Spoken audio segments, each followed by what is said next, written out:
ಮೊಟ್ಟ ಮೊದಲ ಬಾರಿಗೆ ಶಿವಮೊಗ್ಗ ಜಿಲ್ಲಾ ಹವ್ಯಕ ಶಿಕ್ಷಕ ಸಮಾವೇಶ ಬಲ್ಪ ಭಾನುವಾರ 22ನೇ ತಾರೀಕು ಶ್ರೀ ರಾಘವೇಶ್ವರ ಸಭಾಭವನ ಇಲ್ಲಿ ನಡೀತಾ ಇದೆ.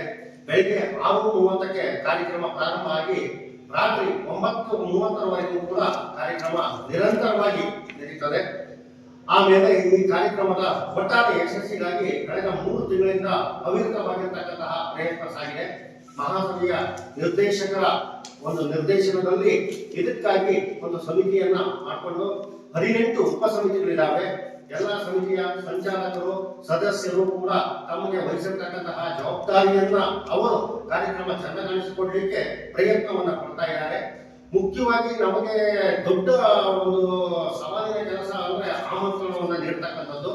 ನಮ್ಮ ಉದ್ದೇಶ ಶಿಕ್ಷಕರ ಮನೆ ಮನೆಗೆ ತೆರಳಿ ಆಮಂತ್ರಣವನ್ನ ಅಧಿಕೃತವಾಗಿ ನೀಡಬೇಕು ಅನ್ನತಕ್ಕಂಥದ್ದು.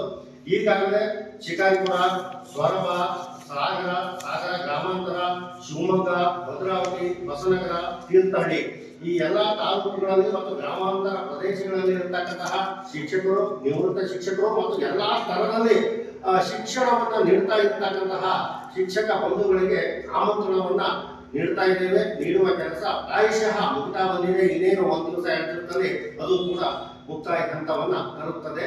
ಒಟ್ಟಾರೆ 500ರಿಂದ 600 ಜನ ಶಿಕ್ಷಕರು ನಮ್ಮ ಜಿಲ್ಲೆಯಲ್ಲಿ ಕಾರ್ಯನಿರ್ವಹಿಸಿರ್ತಕ್ಕಂಥವರು ಮತ್ತು ಕಾರ್ಯನಿರ್ವಹಿಸ್ತಾ ಇರ್ತಕ್ಕಂಥವರು ನಮಗೆ ಗೊತ್ತಾಗಿದೆ.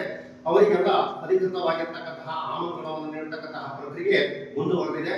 ನಾಡಿದ್ದು ಬರುವ ಭಾನುವಾರ ನಡೀತಾ ಇರತಕ್ಕಂತಹ ಈ ಒಂದು ಮೊಟ್ಟ ಮೊದಲ ಬಾರಿಗೆ ನಡೀತಾ ಇರತಕ್ಕಂತಹ ಸಮಾವೇಶದಲ್ಲಿ ಎಲ್ಲರೂ ಪಾಲ್ಗೊಂಡು ಸಮಾವೇಶದ ಯಶಸ್ಸಿನಲ್ಲಿ ಭಾಗಿಗಳಾಗಬೇಕು ಅಂತ ಕೇಳಿಕೊಳ್ತಾ